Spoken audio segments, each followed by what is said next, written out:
Hello students, आज हम इस वीडियो के द्वारा ट्रांसफॉर्मेशन, वाक्य रूपांतर या वाक्य का परिवर्तन कैसे किया जाता है, क्या क्या उसकी विधियां हैं, एक वाक्य को उसके एक रूप से दूसरे रूप में कैसे परिवर्तन करते हैं, इसके विषय में अध्ययन करें।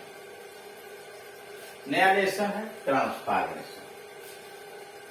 ट्रांसफॉर्म का मतलब होता है रूप परिवर्तन करना, सीधे कहिए परिवर्तन करना। दो शब्द है, चेंज और ट्रांसफॉर्म। जब हम चेंज करते हैं किसी वाक्य को, पूरी तरह से बदल देते हैं।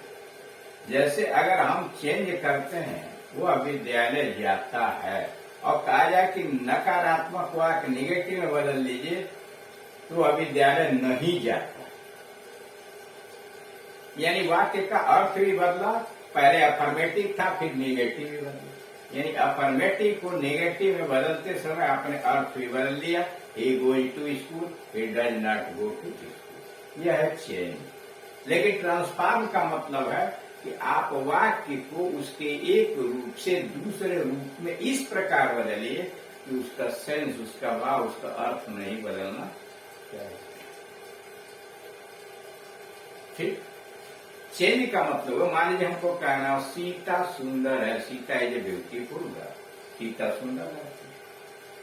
और चेंज करना होगा तो निगेटिव बनाते हैं तो लिख देते हैं Sita is not a beautiful girl. यानी सेंटेंस अफर्मेटिव था तो आपने निगेटिव में चेंज किया, लेकिन अर्थ भी बदल दिया। सीता पहले सुंदर लड़की थी, अब सुंदर लड़की नहीं।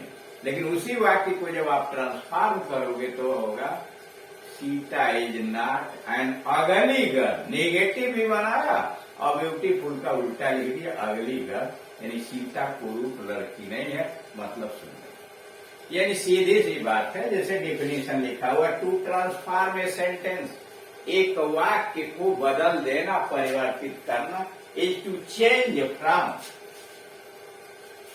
वन ग्रामेटिकल फॉर्म, व्याकरण के एक रूप से, टू अनदर, दूसरे रूप में किसी वाक्य को परिवर्तित करना, विदाउट अल्टरिंग इट्स सेंस, बिना इसका अर्थ बदले हुए, यानी बिना अर्थ बदले हुए एक वाक्य को व्याकरण के दृष्टिकोण से एक रूप से दूसरे रूप में परिवर्तित कर देना, यह है वाक्य रूपांतर या ट्रांसफॉर्मेशन। ठीक। अब इस ट्रांसफॉर्मेशन के तरीके क्या होते हैं, विधियां क्या होती हैं, वो दिखा गया। बहुत सारी विधियां होती हैं। पहला है एडवर्ब टू को हटा, यानी remove too, TOO, adverb too, यानी टू को हटाकर आप वाक्य का रूप बदल देंगे। और दूसरा उसी का उल्टा, बाय यूजिंग एडवर्ब टू, यानी एडवर्ब टू को लगा, यानी एडवर्ब टू को हटाकर रूप बदलिए, एडवर्ब टू को लगाकर। तीसरा असर्टिव सेंटेंस को इंट्रोगेटिव में बदल दीजिए, ट्रांसफॉर्म कर।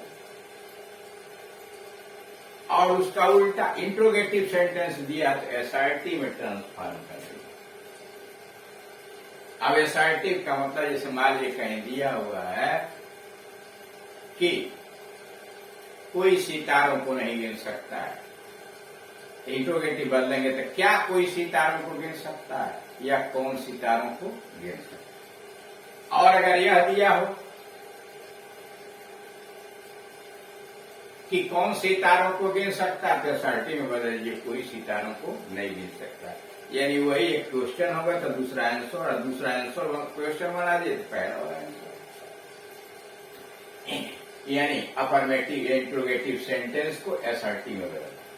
उसके बाद पांचवें नंबर पर अगर सेंटेंस अफर्मेटिव में दिया गया है तो उसको निगेटिव में परिवर्तित कर दीजिए, और अगर सेंटेंस निगेटिव में अफर्मेटिव में बदल। जब आएगा तो डिटेल में देखा जाएगा। उसके बाद है interchange of degrees of comparison, तुलना की 3 डिग्रियां होती हैं, good, better, best, beautiful, more beautiful, most beautiful. इन तीनों का आपस में परिवर्तन कैसे किया जाता है, इस लेसन के अंतर्गत देखें। Interchange of degrees of comparison, थोड़ा यह लंबा होगा, 2-3 वीडियो में है। उसके बाद एक्सक्लेमेटरी सेंटेंसेस को एसर्टिव सेंटेंस में बदल देंगे। यानी विस्मय बोधक वाक्य दिया गया हो तो साधारण कथन में बदल लीजिए, या एसर्टिव सेंटेंस को एक्सक्लेमेटरी में बदल। 10वां है transform a sentence containing a condition. यानी किसी वाक्य में अगर शर्त प्रकट की गई हो तो उस शर्त प्रकट करने वाले को दूसरे रूप में बदल दीजिए। सीधी सी बात, शर्त प्रकट करने के विभिन्न तरीके क्या क्या है, किस प्रकार से शब्दों के हेर फेर से कई प्रकार से आप शर्त प्रकट कर सकते हैं, वह इसमें दिया जाए। उसके बाद कंसेशन और कंट्रास्ट सूचक वाक्यों पर, यानी विरोध प्रकट करने वाले तुलनात्मक दृष्टिकोण से विरोध प्रकट करने वाले वाक्यों में कैसे परिवर्तन करेंगे। 12वें नंबर पर interchange of parts of one parts of speech with another. वाक्य में दिए गए किसी एक पार्ट्स ऑफ स्पीच को दूसरे पार्ट्स ऑफ स्पीच में बदल कर उनको परिवर्तित करना।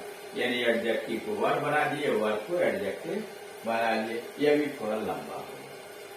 अब उसके बाद सिंपल सेंटेंस को कंपाउंड में परिवर्तित कर लीजिए और कंपाउंड सेंटेंस को सिंपल में परिवर्तित कर। ठीक, यानी सेंटेंस अगर सिंपल में दिया तो बदल के कंपाउंड बनाइए, सेंटेंस कंपाउंड में दिया तो उसका उल्टा सिंपल में बनाइए। सिंपल सेंटेंस को कॉम्प्लेक्स सेंटेंस में बदलना बाय यूजिंग नाउन क्लॉज। आप जानते हैं कॉम्प्लेक्स सेंटेंस नाउन क्लॉज से बनता है, एडजेक्टिव क्लॉज से बनता है, एडवर्ब क्लॉज से बनता है। यहाँ बात करें नाउन क्लॉज की है कि अगर सिंपल सेंटेंस में नाउन क्लॉज आया हुआ है, ये सिंपल सेंटेंस को कॉम्प्लेक्स में बदल तो नाउन क्लॉज बना करके, और दूसरा कॉम्प्लेक्स सेंटेंस दिया उसमें नाउन क्लॉज आया है तो उसको हटाकर कैसे सिंपल बनाएंगे। फिर सिंपल सेंटेंस को कॉम्प्लेक्स में बदलिए एडजेक्टिव क्लॉज लगा करके, विशेषता बताने वाला। और अगर कॉम्प्लेक्स सेंटेंस आया है जिसमें एडजेक्टिव क्लॉज दिया गया है तो उसको आप सिंपल सेंटेंस में कैसे बदलोगे। 19वां है सिंपल सेंटेंस को कॉम्प्लेक्स में बदलना एडवर्ब क्लॉज लगाकर, और 20वां कॉम्प्लेक्स सेंटेंस को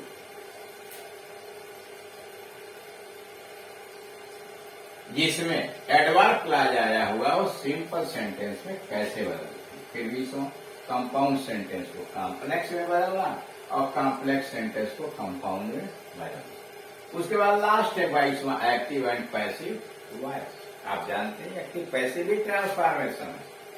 narration direct and indirect speech, यह भी नरेशन है, क्योंकि चैप्टर बड़ा है इसलिए इसको अलग कर दिया गया है। एक्टिव पैसिव आप पढ़ चुके हैं, डायरेक्ट इनडायरेक्ट आप पढ़ चुके हैं, मतलब 21 नियम यहाँ आप देख रहे हैं, और किसी में 3 वीडियो, किसी में 2 वीडियो, इससे कम में इनका निपटारा नहीं।